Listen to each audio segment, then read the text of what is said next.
Hey, this is Petra and Missy coming from the big picture. This is our number 6 podcast. Today, I thought that I would talk about something that I'm in the middle of doing. My whole life, I felt like there was a book I was supposed to write. And I think many of us feel that way. I think there's a story within each of us.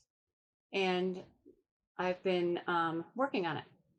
So I plan to have it published, hopefully within a year. But today I thought that I would read one of the stories that is going to be in one of the chapters. And I think stories are really important. Past generations, our ancestors, I know my great grandmother used to tell me all the stories, and it was nice. And, you had to slow down to hear your loved ones' stories. And nowadays, that's kind of lost. We don't take the time to sit down with our children and our grandchildren to, tell them about our lives. And that's important. So I'm going to read you a story. The V in the Sky. I was always mesmerized by how birds would fly in a V in the sky together, perfectly in line in unison, separate but together, something whole. A different spot each bird occupied in that V, one at the tip, two at the very end, and many in between. Without any one of them, the V wasn't whole, not completed. Sometimes I'd see other birds flying way behind. I thought trying to catch up, but then I thought maybe they're in a different formation, scattered, but they're still together, each in that group. Two different formations, yet all the same species, birds. Now, I was young observing this, probably 6 or so, but I still love to see them fly. My 55-year-old eyes still see like a child. In order to see them, you must be aware and awake, not just looking straight ahead or down. Be willing to stop, like my mom always did, because she knew I loved to watch them fly, and pull over to observe. Observing was a constant state for me, and this made me stand out as a child. To some, I appeared to be withdrawn, lonely, not confident, distracted. No, I was in this world, but not of it, and I always knew I was here to experience, to learn. As a young child, you're not judging either. You're seeing this with fresh eyes and a hunger that allows you to seek. Eventually, the birds stop flying, even though the wind may be carrying them. They get tired and they need to find food and water. They look down for a spot for all to land. In this case, it was usually the parking lot where my mom and I sat in the car. I'd see them scatter, and they'd all see a morsel of food laying there. And they'd flap their wings and squawk. They'd argue, and they'd get nasty with each other, fighting with each other over the scrap. I'd think, funny, they land here on the ground, and their behavior changes. They're dependent on finding food to stay alive. But in any given moment, they take flight again and fall into line, forming a perfect V. Not one bird left behind. When I was observing, I was in my centered self that Missy and I have been talking about. In this space, there's a consciousness and openness with no judgment. You're seeing the big picture. At any given moment, you can choose to be in this state by allowing your heart and mind to be in alignment as a team. This brings you in. Yes, we're human and we have this body that's like our vehicle to get us around. But in this state of being human, this consciousness, you're seeing through a different lens and you're feeling a different vibration. The question is, can we be like the birds and choose to live our lives in both of these states? Yes, we can, if you choose to. You're still you, but you at different states of being, vibrational states, which feel different. Which one is in your flow? Lower earthly vibration, your shadow side and judgment, opinion, dominance, struggle, greed, addiction. there's a slew of emotions that turn into behaviors. It's narrow and restricted and limited. The higher vibration is light, it's open, it's non judging, observing, detachment, allowance, having and being enough, trust, ease, vast, and childlike. We're meant to experience both, but not to just land in one and stay forever. It's your choice. It's all within you, in your internal home, always waiting patiently. So you see, intuitive energy healing isn't really about learning and being done. It's a state of being, an actual space that you enter, and you allow everything to come to you rather than chasing after it. So, my mom and I, my mom used to, I'd see them in the sky, or she would, and she'd pull over, and for some reason it always was, remember Montgomery Ward, Missy? Mm-hmm. So, in the Mayfair, Yeah.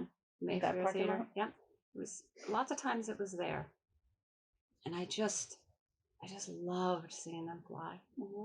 And nature teaches us so much. Like last week I was talking about otters and birds, right? Right. And even our pets, like our pets speak to us and communicate with us. And so I thought that story was kind of appropriate right now, because in our external home, not judging it, but I feel like there's there's a lot of turmoil, and there's a lot of this and that. Mm-hmm. However, I know it's not good or bad, because the world is always shifting. It's always shifting and changing and evolving. And I believe that good will come out of this, which is not right or wrong, but I am choosing with the way I feel at any given moment. And I hope people don't think that we sometimes I think, people think that being spiritual or doing this work, there's almost like, sometimes I think people may think there's a selfishness to it, because, like I say, put yourself first. Mm-hmm. It's you, God, you, and then everyone else. But it's really not. This dimension and that lower vibration is really more the selfishness. Mm-hmm. It's more fear-based, fear of the unknown, like the birds on the ground, fighting for everything they need. And when you are in the higher state of consciousness you are receiving. You're receiving, and there's everything you need really does come to you. Everything seems to effortlessly fall into place, because you're drawing that to you. And we always say there's a peacefulness to it, and there really is a peacefulness to it. Once you realize the different, once you realize higher self, once you realize centered self, once you realize human self, there is that peacefulness. But even with talking, you said you experienced this when you were younger. I bet you everybody listening right now can think of stories talking to people when they were younger, whether it be their mother, their grandfather, their grandmother. Like I was just thinking, my grandfather used to tell stories, my papa used to tell stories. And going back there just for a minute while you were just speaking, I was like more childlike, because I remember sitting at their kitchen table, listening to the story, and just being like so focused on him as a child. And it made me, I went back there, so I feel like you sharing the story today is also like people kind of went back and thought in their minds, their thought, centered self, body, mind, and heart as a team. I remember when my mom used to do something like that with me. You know, I remember when my grandfather would, like I said, my papa, I used to sit with my papa. He used to tell me stories. He was Italian, these old stories when he was younger. And I was like childlike again, just listening to him. So it's my hope that people pick that up and can really go with it. But also, like you said, there are different, you can be in different states and feel really good about it. It's not a selfishness at all. Mm-hmm. You know, that's the thing about stories. you get somebody out of their head where they are, like, their struggle in life. I mean, there's trauma in life. You don't get through life without some kind of Mhm. childhood trauma or trauma, Mhm. right? But if you're constantly thinking about that or trying to fix it or understand it, you're all in your head, right? Mhm. So when you come together, your heart and mind as a team, you're in. And when somebody's telling you a story, even if you're like in a bad way, and like, for instance, when I was a kid, I was bullied a lot. But when I went to my great grandmother's on Fridays and I would clean there for her and everything, I would lay down on the couch with my head in her lap and she'd tell me these stories, and that bullying wasn't even there anymore. Mhm. And the same thing, I go back to that. And when you think about it, when you think about your papa and sitting at Mhm. that table, don't you feel like you're actually there right With now? him, yeah, And and you I could cry. and you know what? And that's good to cry Mhm. because they're happy tears, Mhm. right? And you had such a connection, Yes. such a connection. And him telling those stories was validation that, number one, he wanted you to know who he was Mhm. because you mattered to him. He wanted you to, always feel like he was with you Mhm. because he is with you. Right. The biggest gift you can give somebody is your time. Material things, they're nice, but, you leave Mhm. them behind. And you talking about your grandfather, I could see your face. I could see Mhm. your face soften. I could see the joy. I could see your body language. And when you think about time, I always say what spirit shows me is time's not linear. It goes around and around and around. So when you go back and you think about that memory, you're feeling it again, and really you're there again, right? So when you Absolutely. think about that memory of being with your pop, and that's one situation, right? Of Mhm. him telling you a story, but anytime you were with him, Mhm. how did you feel when you were around him? Just so peaceful. He had gardens, and we would go and take the basket and pick the vegetables with him, and it was like he was the papa bear and we were the little cubs behind him, like, you know I just he didn't have to say a thing to us. That's the thing, too. It That's was just so peaceful. And Missy, sometimes words get in the way, Mhm. Mhm. because my mom and I, when we walk to school every day, I realize now we hardly ever verbally spoke to each other, but we were holding hands and there was this connection, Mhm. mental telepathy. We're Yeah, reading each other's thoughts, and there was such a level of ease and comfort in it, you know? it was. And it's so different when you come back into this reality and you're doing small talk or you're Mhm. griping or gossiping or struggling, and it's okay because that's a level dimension here, and it's the human dimension, right? Right. It's the human self, and we are human, Right. but we're not just that. And that's what self-discovery is about, and we do it through this method of Mhm. intuitive energy healing, that we have these other selves, you know and we die to those selves. So when I was hurting, when I lost my mom and I went to hospice, I died there. I left. I had a death. I grieved, and I grieved that Petra that used to be able to walk with her mother and to be feeling safe and protected. Mhm. But after I grieved, I felt her again because I allowed her to go, and then there was more of me in. Mhm. And now I think of those times, like you just said. I think about walking to school with her, and she's there. I'm there. We always want the physical. We'll always want the physical, Mhm. but they're with us.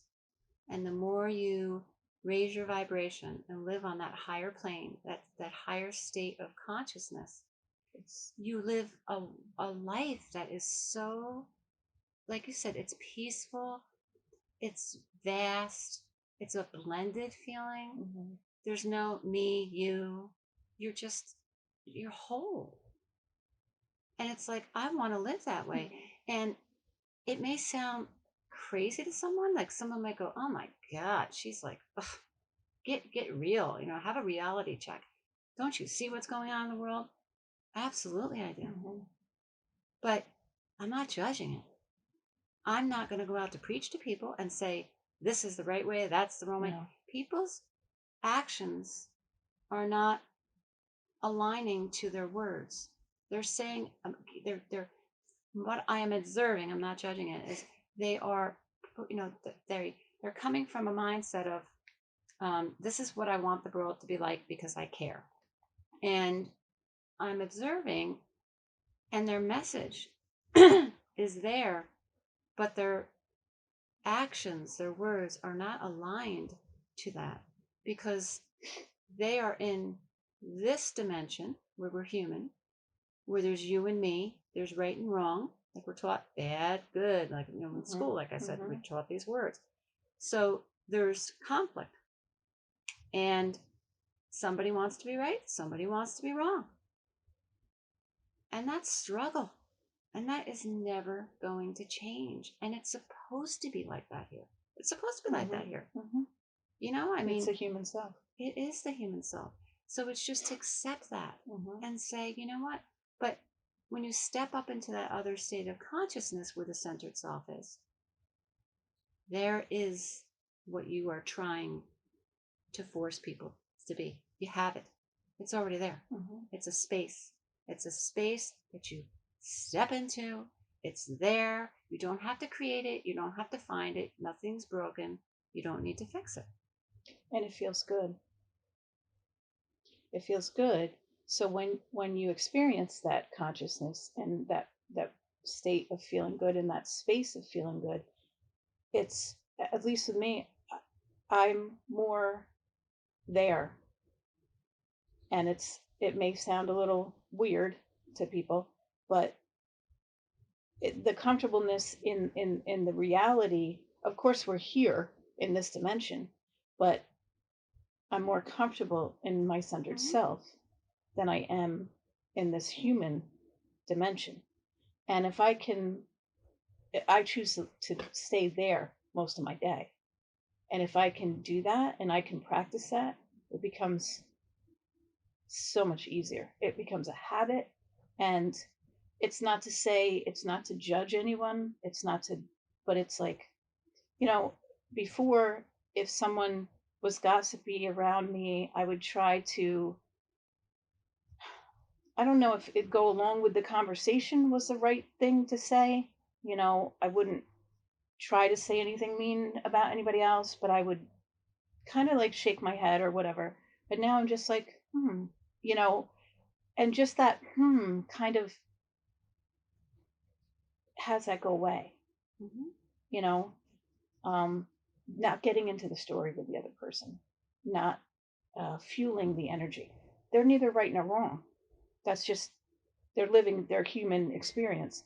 But just saying, because you don't like the way it feels. Exactly. You don't want to join in the energy. No. But centered self is, it's a great place to be. So when you think about your papa sitting down and telling you stories, or quietly picking vegetables in his garden, or my great grandmother sitting with me with a piece of cloth and showing me how to sew a button on, they were showing us center self. Yes.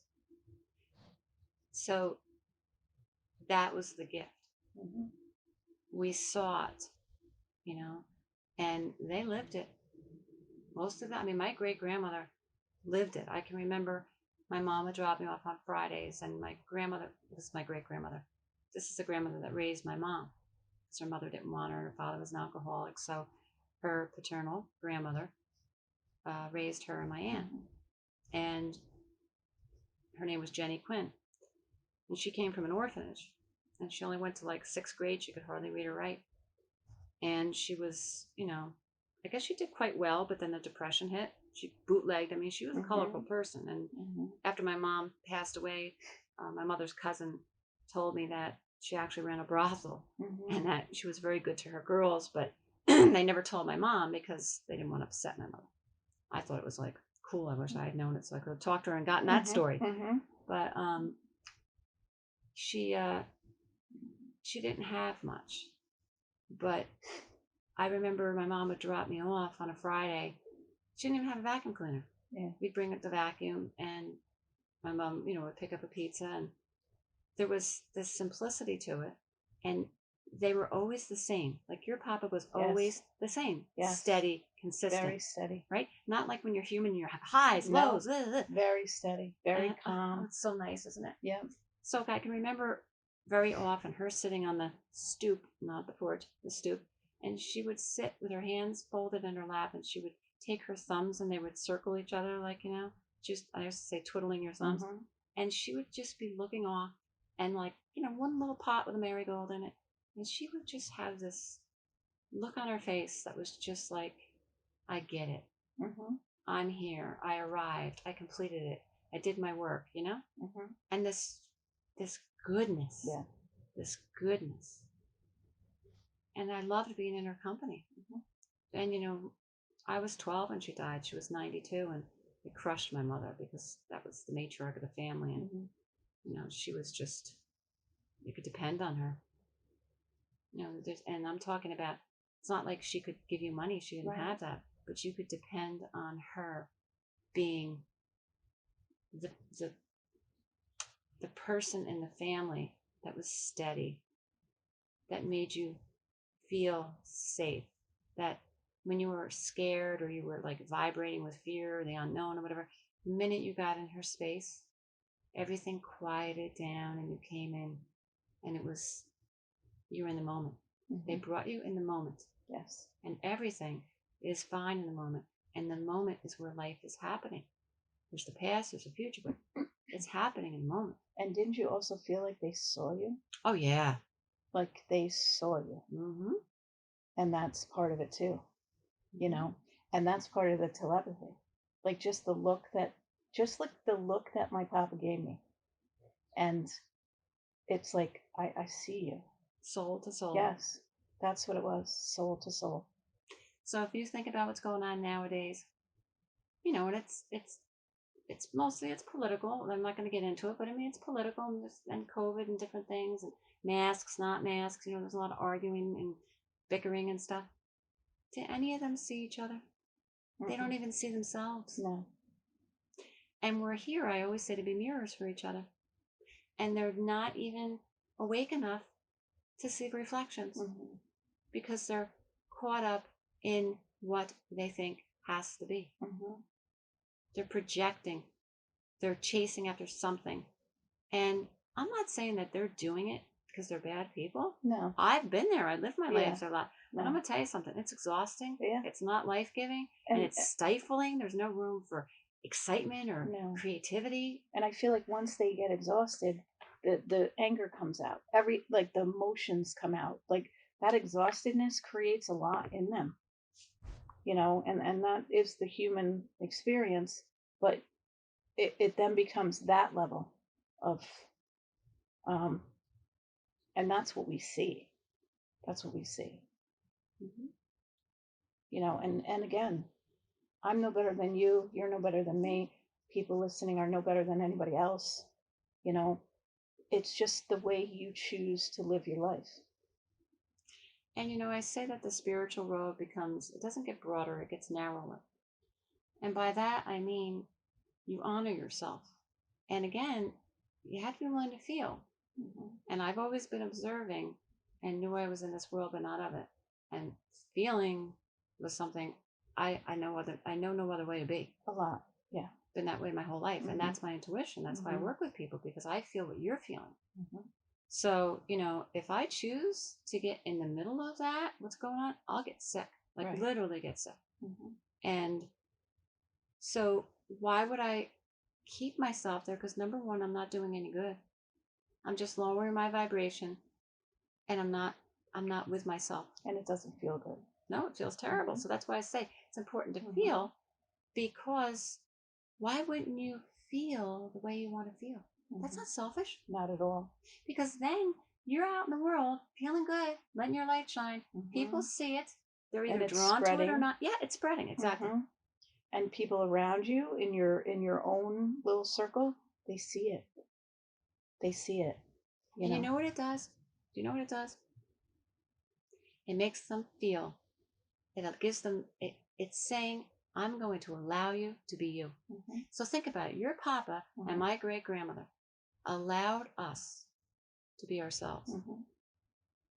That's what they did. And that was awesome. Oh, because we felt we felt respected. We felt, not that people around us didn't do that, but everybody around us they were human, and they were caught in their human self. Doing life, getting by, striving. Right. Huh? You know, and it was like just a time for us to really be calm and just listen. You know? And you felt that love. Yeah. You felt God's love. Yes. And it's a space. And it was the same kind of thing. Like my grandfather was so proud of his garden and shared it with our whole family. You know, your grandmother or your great grandmother, like you said, was like, oh yeah, she had a pot. She just was. She didn't have much, but she always had a pot of soup or stew on the stove and a cake and whatever that she they baked. could get. And like you said, simple, just a simple life, and simple was better for them.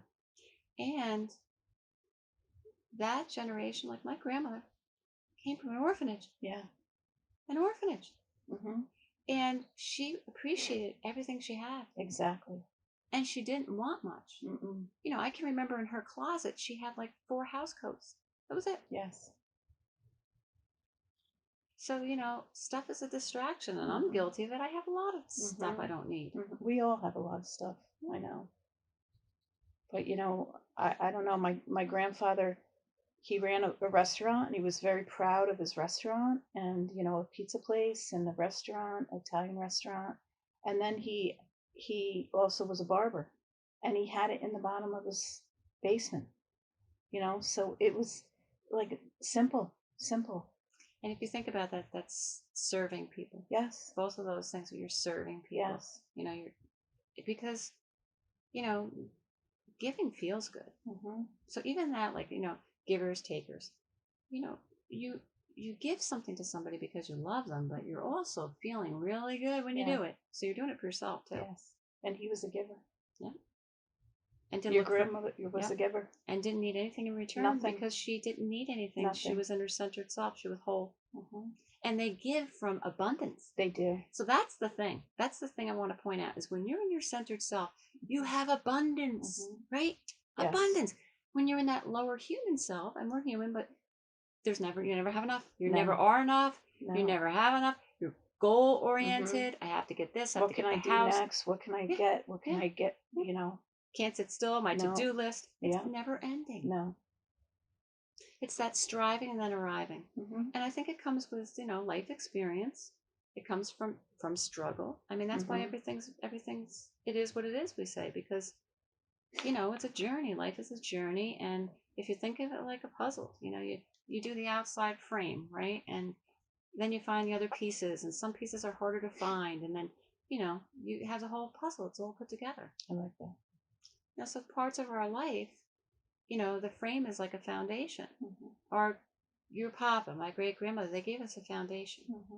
And, you know, the other piece with the puzzles were there were like other people in our lives, and, you know, the birds, the animals, or whatever. And then all comes together. It all comes together and it's whole. But some puzzles are a lot easier than other puzzles. Yes. Some are a lot more pieces, right? Yes. And it takes longer, more patience and stuff. So there's times in our life where it's hard. It's hard, but in remembering, it doesn't mean it's always going to be that way unless you refuse to feel it and you get stuck. That's where you'll be until you're so tired of struggling and you're sick and tired of being sick and tired. And the thing of it is, you're not meant to get unstuck by yourself. No. We're meant to do this with others. We're not meant to do it alone. I can't tell you how many times I've written that in this book that I'm writing. We're not meant to do it alone. That's why we're doing this podcast. And if it reaches one person that it resonates with them and they say, like you just said, oh yeah, I remember that. Because what it's doing is you're stopping. You're stopping. You're stopping, and you're just like that wheel that's turning that we all get caught up in. You're stopping and you're coming in, and there you are. You know, you're giving yourself a chance to feel and somebody else comes along and says, I'll walk with you. Mm-hmm. I'll take some of that burden. Because I remember what that burden was about. Yes. So in doing the podcast, it was just like we want people are stopping, and if they can reflect back, they'll say, oh yeah, it wasn't always hard. I wasn't always stuck. And hopefully they'll know I have a story. My life is a story. It doesn't end here. Mm-hmm. It's not going to end here the way it is right now. COVID's not going to be forever. No. But if you dwell on it and harp on it and let it consume you, that's what your life is. And yet somebody like you and I, not that we don't wear a mask, not that we're not informed, Mm-hmm. not that we don't take it seriously, we're going to walk in the unknown Mm-hmm. with our mask on, Mm-hmm. being considerate of others, and we're going to walk in the unknown. We're going to let our light shine, and we're going to live. Right. We're going to live in that unknown. Mm-hmm. We're going to live in it. There's no fear of that. No. We don't have a fear. We, like you said, we can be cautious. We can wear a mask, but we're going to walk in it. We're not going to let it debilitate us. We're just going to, and we're not coming from fear. We're coming from love and letting that light shine. You know, and if people are having a tough time right now, it's like reach out to somebody who is lighter, you know, who is someone in your life who you can see that is a light person for you. And, you know, talk to them because you can't do this alone. And then just holding that space for you and talking to them, I guarantee you will feel so much better. And you know, sometimes being human, we want it from a certain person in our life.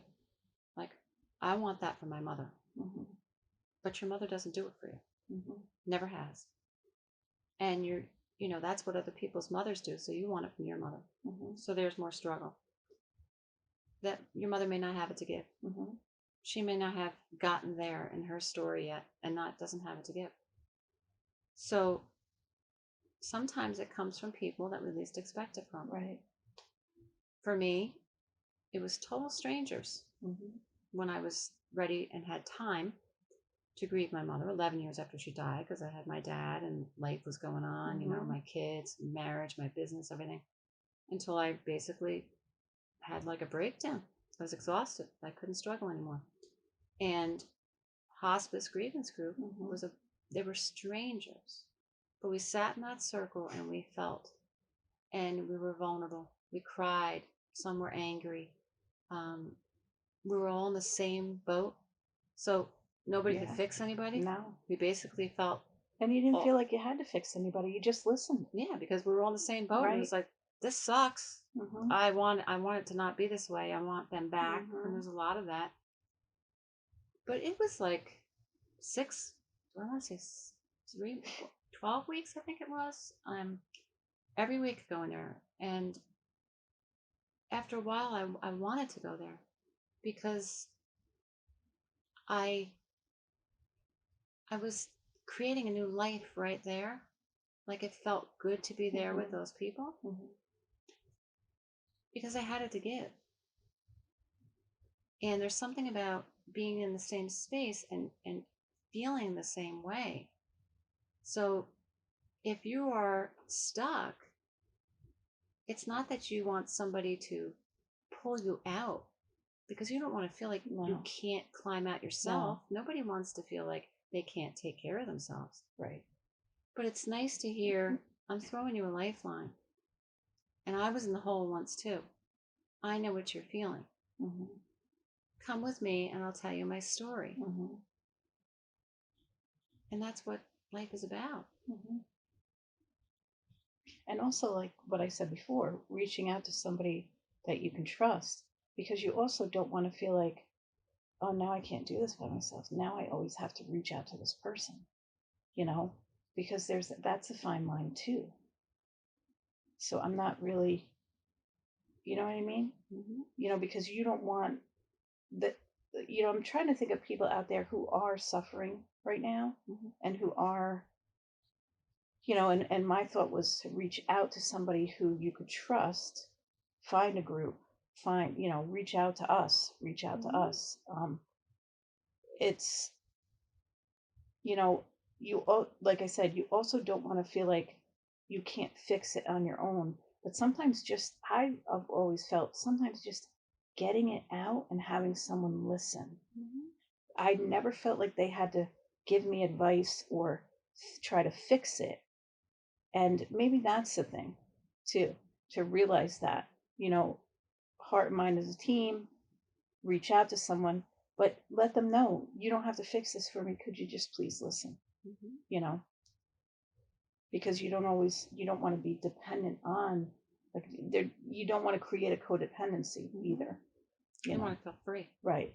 Yeah.